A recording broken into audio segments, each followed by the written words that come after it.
PR Connections Radio presents Welcome to Watching Mental Health, where we break down the stories, stigmas, and research in mental health. It's time to have an open conversation. So let's talk about it.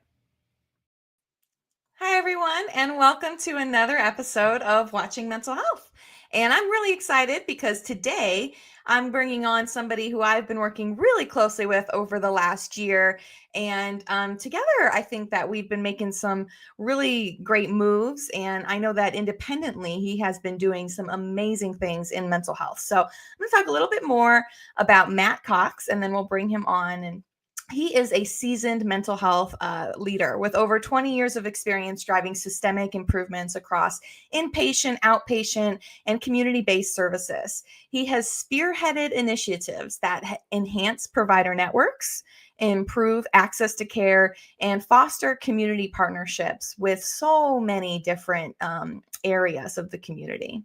He is dedicated to building a healthy mental health system that includes all voices, especially the providers, because he used to be one, to prevent the depletion of quality professionals and ensure sustainable care for our communities, which is so important here in Nevada because of the struggles that we've had on a mental health systemic level for a long time. So today, we're going to talk about some of those initiatives that Matt is spearheading to improve mental health services right here in the state.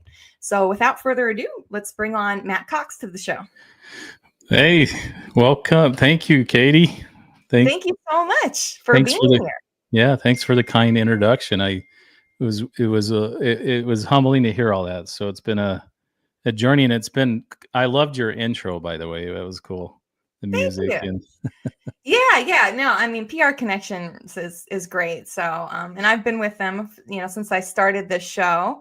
But yeah, I'm really excited to have you on board because, like I said, you have been doing a lot, and to hear it all in one bundle can feel overwhelming, can feel like a lot. But I think it's because you care. And so, with that, I want you to tell me a little bit more about who you are and why you care about this stuff.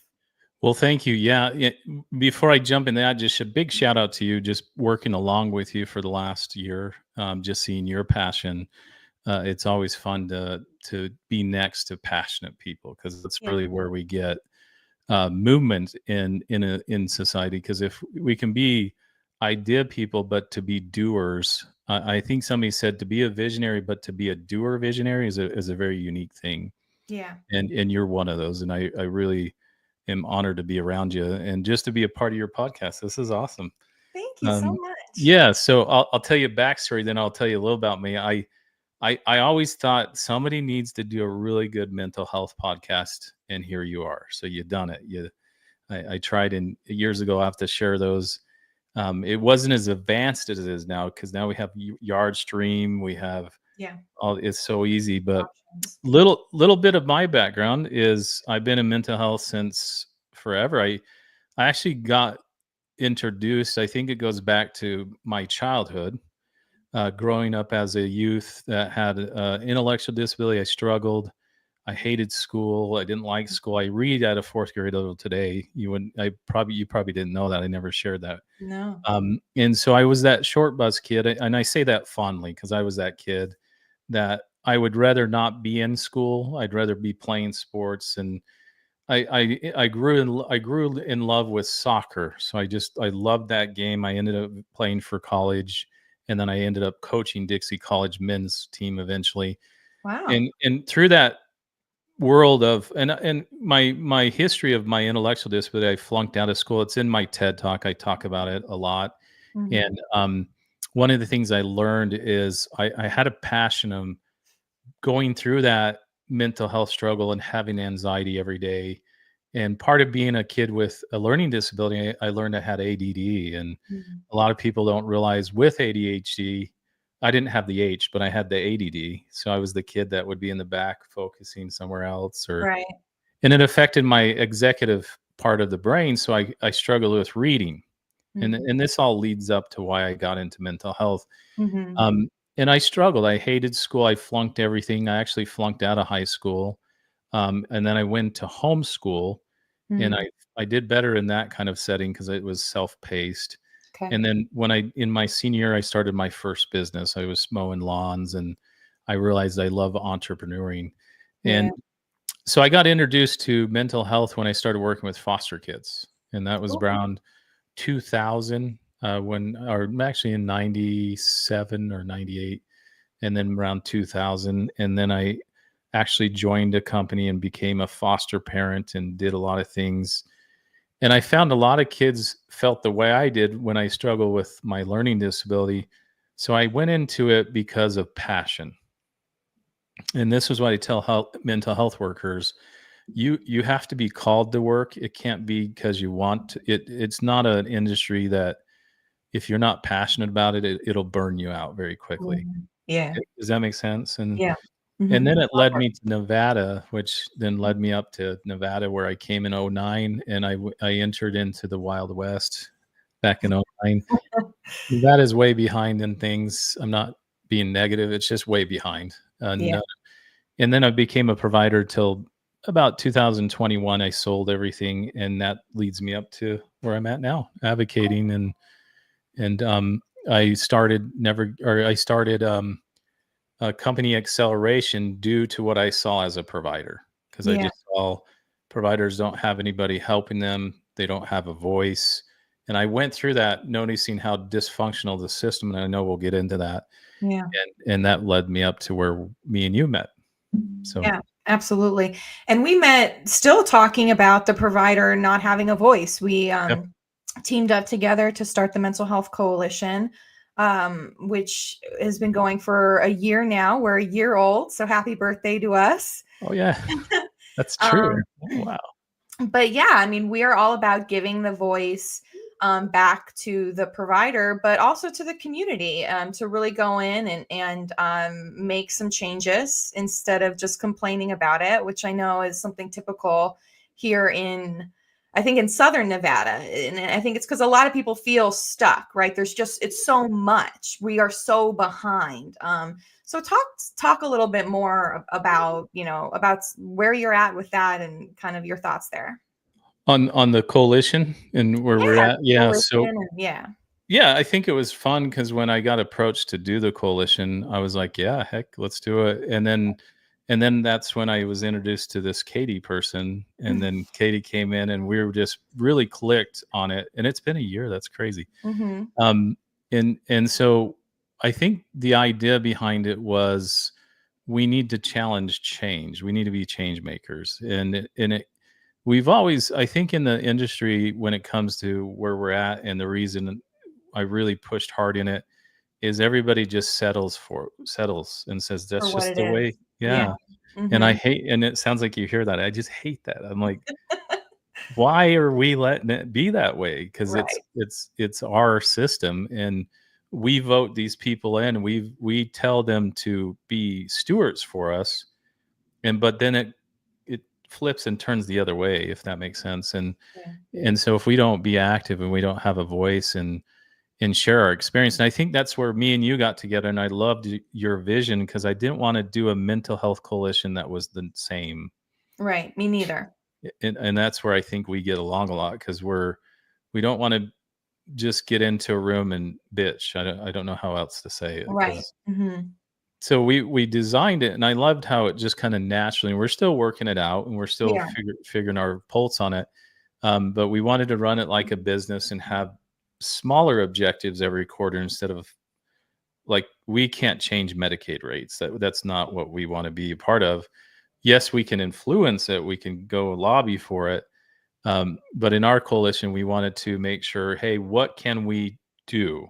Mm-hmm. And let's start small, get some big wins, but let's get big voices. And I think am I right? That's where Yeah. we went towards it. So Yeah. I'm excited. I mean, I really look back now that you say it's a year, man, that goes fast. And I think now we're getting consistent attendance of 15 to 20 people, Mm-hmm. and they're quality people. That's what Yeah. I don't know if you see that. Yeah, absolutely. And they're across the space, which is something that I love. I love that we have a hospital voice there. We Yeah, have provider voice there. We have people MCO. who work in the state. We have MCO. Yeah. So and we're trying to encourage the voices to come together. So some of the things that, initiatives that we've been working on include a resource database that is, right there. We're just looking for, we're working on funding around that. And we have a mental health career / resource fair coming up, which is pretty exciting. And yeah, we're just trying to tackle these problems one at a time. And I know that that's something that you're doing as well. So you're doing some amazing things out in the rurals. Oh And yeah. I wanted to touch on that a little bit because you're not just doing initiatives around the mental health No. coalition. So talk to me a little bit more about some of the other mental health things that you're doing, especially out in the rurals. I know you're Yeah. doing some really great stuff there. So we partnered with a whole bunch of individuals out in Esmeralda County. So Judge Johnson was she was the initiator, along with Kim and Diana, Kim Riggs and Diana Stater. I said it wrong, but and Mhm. then Ed and Bill Till. So we all got together. We said, they've been trying to do this for 25 years, get this done. Yeah. And so in a matter of 4 months, maybe a little longer, but around there, we came together and figured out what Judge Johnson's vision was. And she needed housing. She needed a transitional program, even though way out there. And then Mm. we all got together and brainstormed how we could do it. And so Ed had connections here. Everybody had their connections. Mhm. And Katie, we did this with zero money. And Right. so we actually brought some private money to get the boxables done. So we bought well, we didn't, but the individuals came in with some money, bought 3 boxables. So we went in front of the city commissioners out there. We got to pitch it. I think they were just so surprised that Company Acceleration came in with all those individuals, and we didn't have a hidden agenda. We didn't because Yeah. they're so. I think the rural areas are always used to people having hidden agendas, like Right. what is it in it for me? And we're For like, them. no, Yeah. yeah, Mhm. we just want to. We're not providers. We don't bill. We don't. We're consultants. We'll help in the long term if you need our services. But on this project. We're donating our time, Yeah. and we want to get it off the ground. And it's been beautiful to see. Um, I mean, Judge Johnson's excited because she gets these. Have you ever seen the boxables?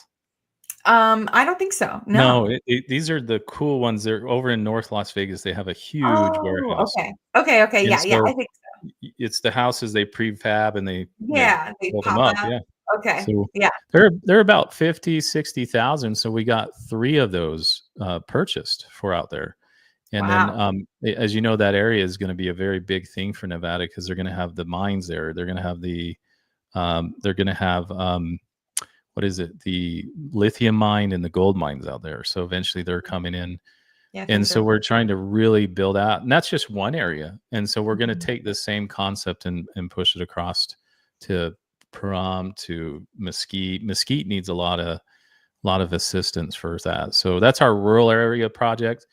And then I just help a lot of facilities because that's my experience. So I have a lot of consulting. So we do a lot of that, and then just individual providers. We put together a really good mental health or healthcare coaching packages to where we help them come in and scale, see all those things. Because Kim in all of our team, we have a lot of years of experience, and that's what me and you talked about with the coalition is Yeah. that they need the business. So our whole idea of our coalition is we're trying to become the business center for the mental health. Is that fair to say? I don't know. Right, right. Yeah. Yeah. Is that yeah? So, yeah, exactly. Touching back on the coalition, we want to do, we have these ideas to have these different committees that are really going to be focused in on either the business portion or on funding or on very specific items that are just a large struggle. So maybe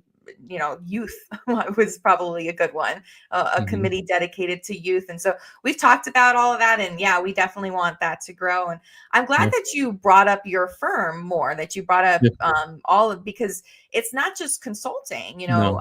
it's not just consulting on just business stuff. It's consulting on broadly across the board. What happens if me as a provider, if I'm getting in trouble for something that I Yeah. didn't do, if I'm getting knocked, if I'm raising my voice and all of a sudden next month I'm getting investigated for something that seems eerily, suspicious. I think that's amazing stuff. And you guys are doing that. We're doing that, right?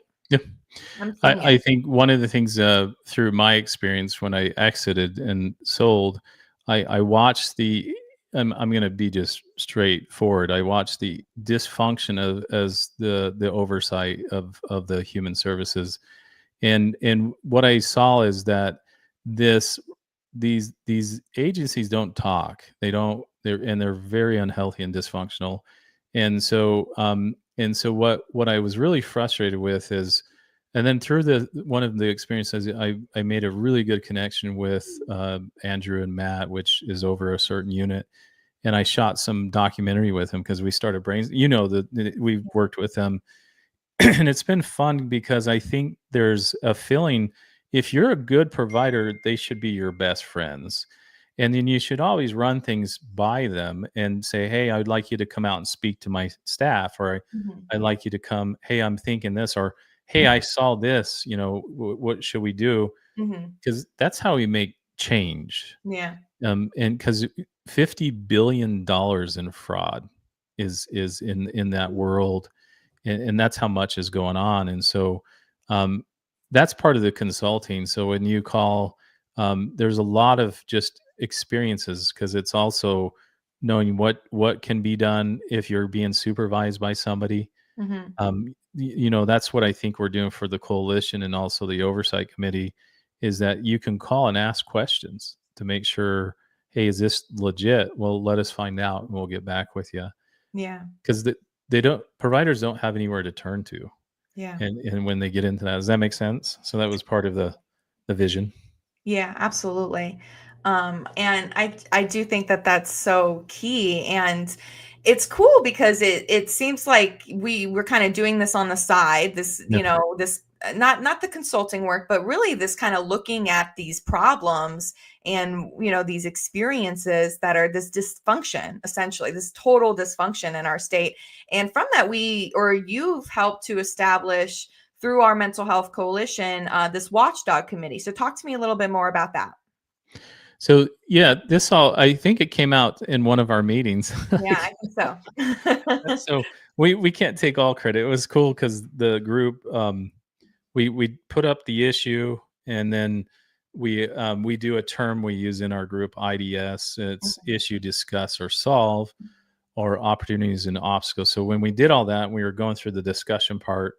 It was fun to see how it was born. They were like, well, we need oversight then. And I think what came out of that is an oversight committee, because I know you've sat on some, I've sat on some. And the problem with the oversight committees I've been on, they're all stacked. Is that the right word to use? Stack? Hmm. Yeah. Means that special interests are on there, people in They're certain already in pockets. there, Yeah. taking over, making sure the voices that Yeah. need to be heard aren't. Yeah. No, and it's about money and people doing back handshakes and all that stuff. Oh, And yeah. And so those oversight committees are not really effective. And if you're a good politician, you're listening to this, that's true. And so what it was cool in this is that um, the group said no, it needs to be non-providers, no political, a more bipartisan political Hmm. view, Hmm. and that we're trying to make sure we create transparency and accountability. Yeah. And they all did it. We just kind of guided them, and I know me and you are on the advisory board, but Right. But they they took put it yeah, up. They it's they been they're cool. passionate. And already some Yeah, things have been coming yeah, through. So yeah, we've it's had complaints. yeah, it is it's cool to see that it's already up and running in some ways. And so I think what we Yeah, want to do next is share, these valid complaints and stories with the community, because it feels like the public really doesn't know about a lot of what's going on. yeah, and I think in my career over the years, it's ignorance, and it's also misleading information because you got so many well, and let's talk about that because you have limited um, venues there that Mhm. and you're a media person, you write articles and you're a wonderful reporter, you write good stuff, and you know that it's all about controlling the narrative, which they do. Yeah. And so, yes, and I think that's where the oversight committee is needed. And so, if we can tell the story and just say, "Here's the facts," Mhm. and they might target a provider, but then the duty of the oversight committee is to show both sides of the facts. Right. Does that make sense? So then Yeah. that way, it because right now it's a very unhealthy environment for Yeah. providers. So when Nevada says we're open for business, they do not want outside providers coming in. They're very so we've over the last 5 years, Nevada's probably lost millions and millions of dollars of potential providers coming in, and so but we don't have enough in to do the Right. work. So that's yeah, I was just gonna say that's An so oxymoron. interesting because we're at the bottom of all of these Yeah, healthcare lists. We don't have the providers that we need. We have a few, but we yeah, don't have nearly enough that we need. And there is a lot of systemic problems it blocking is. these providers from coming in. So I know just from what I've seen, problems with getting licensed. There are certain licensing boards that are like the mob. They don't want outsiders in. There's also problems with our schools. Yeah, we can educate, but we don't have those programs afterwards that keep keep providers here in the state. So there's I think quite a few problems. What are some that you have noticed that you think that we can make a difference in? I think some of the things we can make the quick change in is just our systemic issue is getting everybody to stop have silos in kingdoms. Like we have a lot of silos where um, certain providers will be given the contracts all the time. Hmm. It's the same people with the same grants with the same money, and they don't perform well. I'm just going to Right. say the same ones that are getting the money are not performing. That needs to stop. I think that's the first change that needs to occur is if you can't it needs to be, hey, if you can't perform, let's spread that. Let's get some more individuals. But I think also what we're doing, Katie, is bringing people together in the industry and having those crucial conversations. I know there's other groups that say they're doing it, but it ends up becoming cliquish eventually. And so if we can really keep, and that's hopefully our goal is keep it very Open and open, and transparent. we're not always going to agree, but we Hmm. have to have healthy conversations, not combative conversations. And healthy means what about this or what about that? So I think that's the first step. Second step is we got to address the workforce, Hmm. because now mental health workforce is becoming like nursing shortage, Yeah. and we're doing this a lot where we're like, oh no, we're okay. um, and the state can't take care of everything. They're the worst at. And I'm not being, hear me right. It should be the individuals helping, and the state shouldn't run services. They're the worst ones to run them, like Yeah. facilities or being in charge of things. Because how do you oversight yourself? Right.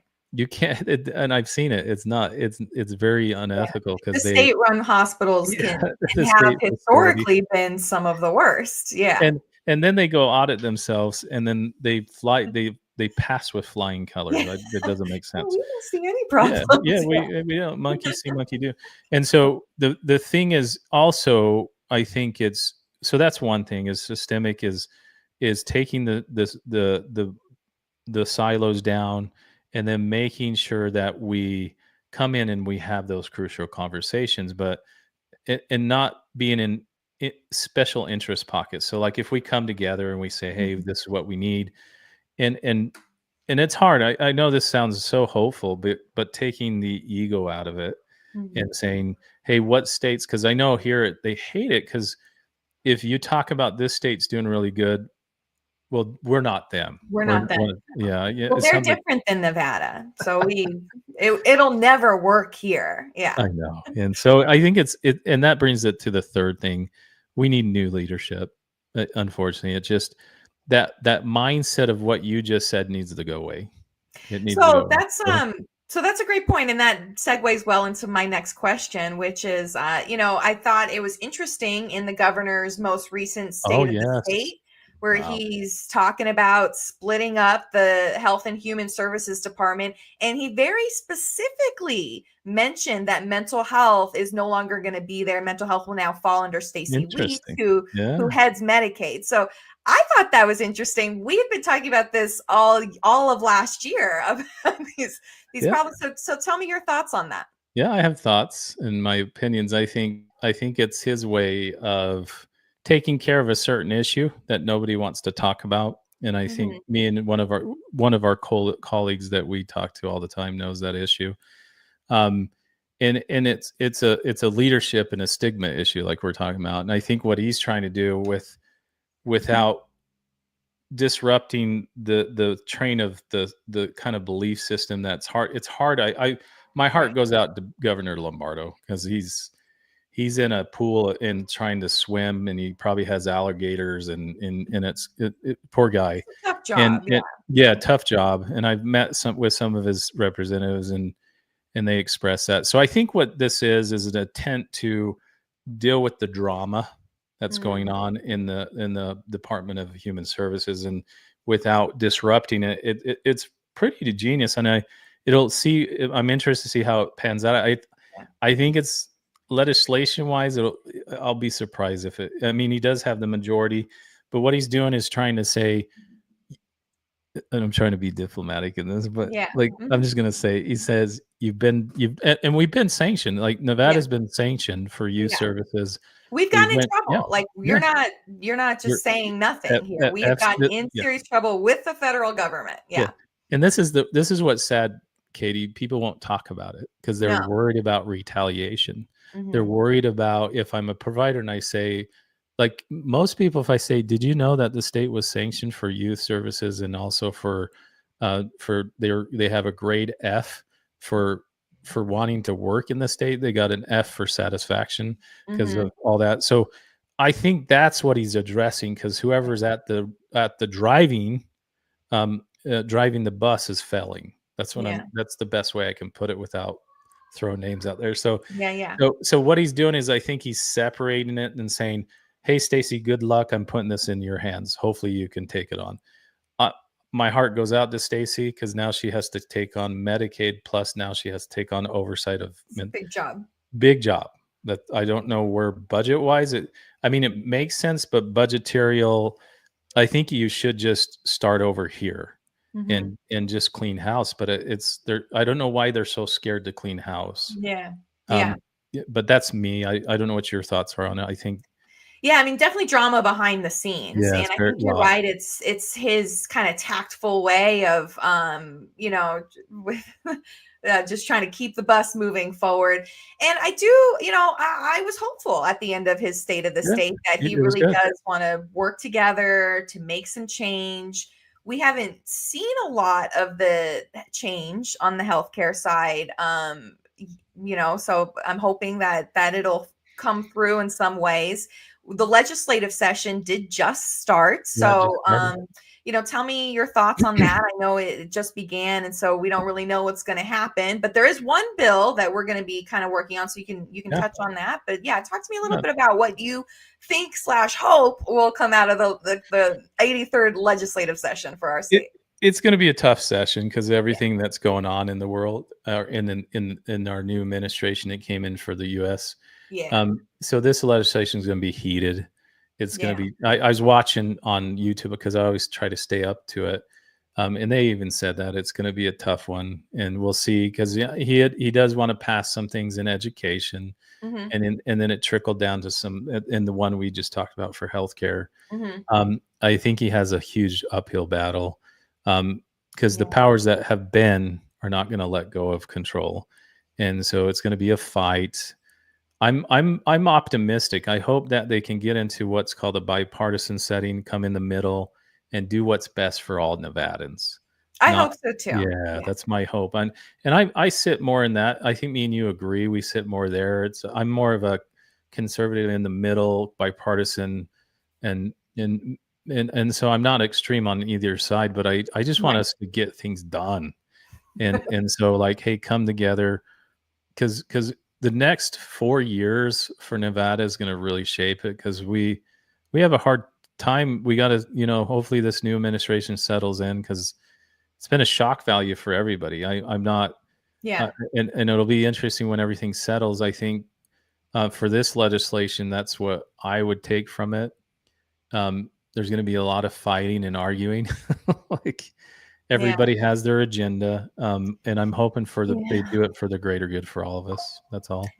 Yeah, no, that's a great point. It's a heated climate, and so Nevada can't just avoid that's the climate that we're in. But I do, like you, have hope that that we'll come out the other side. That the governor does, has said he really wants some bipartisan things to come forward, and so hopefully we will work together as a state, and we'll see.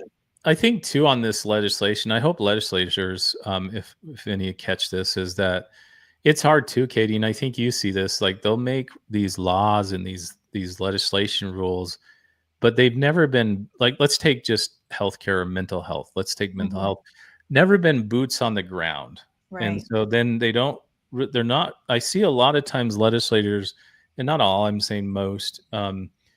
They don't really connect. Once they get voted in, they lose the connection with their constituents, the ones that voted them in. Yeah. And they're not like meeting with them. You see that a lot on the state level, the city level, the county. And some try to act like it, but at the end of the day, do they know what Katie does? Right. Do they really understand the hard lift for a hospital worker? Right. Do they really understand what it meant to go through COVID as a nurse? That they try to, you got to learn the empathetic. I see a lot of times it's like, I'm going to take out, and I see it in Nevada. There's a lot of, I'm going to put the hammer down before looking at like, if that makes sense. There's a lot of hammering before digging in and seeing what the root cause is. Well, I think we've seen that with other bills that have come out where they're like, yeah, this sounds like a good idea, let's do it, and then afterwards everyone's scratching their heads, right? It's like, well, wait a minute, how are we supposed to do this? There's some bills happened in the healthcare space last time that have to be readdressed this time because there was so much confusion. But I like what you said there, because that leads me to, and we're at time here, so that leads me to, I think, a good way to end, which is to say that our legislators are not experts. They're not subject matter experts. They are just people who got voted in. And it is up to us as the people, as their constituents, as their community, to keep reaching out, to keep telling our stories, to learn how to tell them effectively. So we're not, crying for 15 minutes on a 2-minute elevator ride and they got nothing out of it, but to really learn, what our issues are and how to tell them. And so then that way, at least they're educated. I think one of the cool things about our state is that our legislatures, our policymakers are so accessible. Yes. And so Nevada is a small state. It is hard to steer the ship. We only have the session every other year. And that's our con. But our pro is that, hey, we can talk to them. We can talk. And so it's up to us, I think, as the community to talk to them. And I think it's up to us, maybe, Matt, you and I, to show the community how to communicate with our policymakers.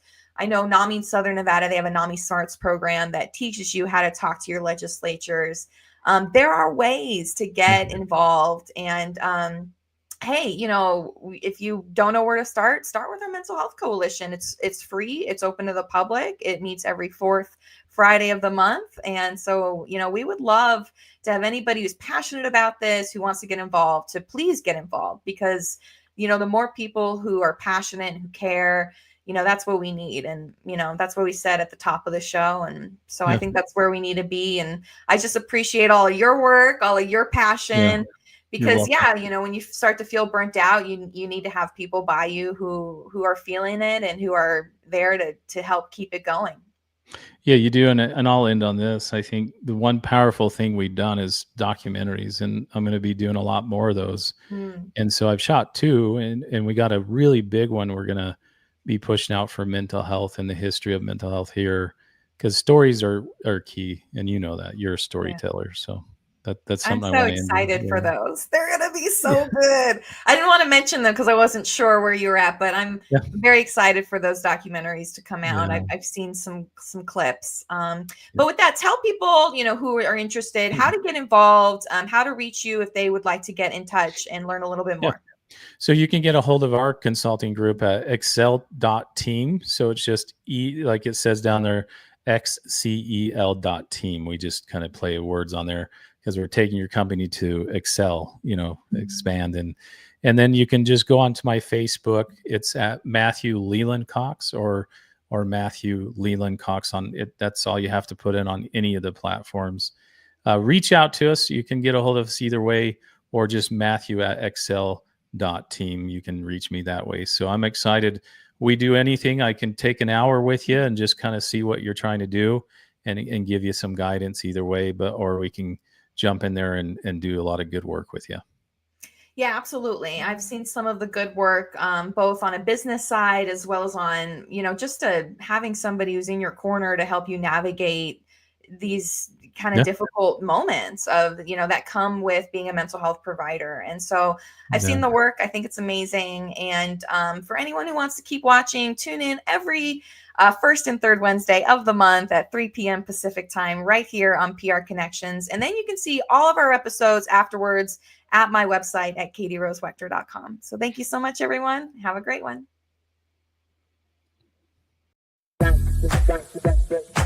PR Connections Radio thanks you for watching this podcast. Check out more episodes of this show and our others at prconnectionsradio.com.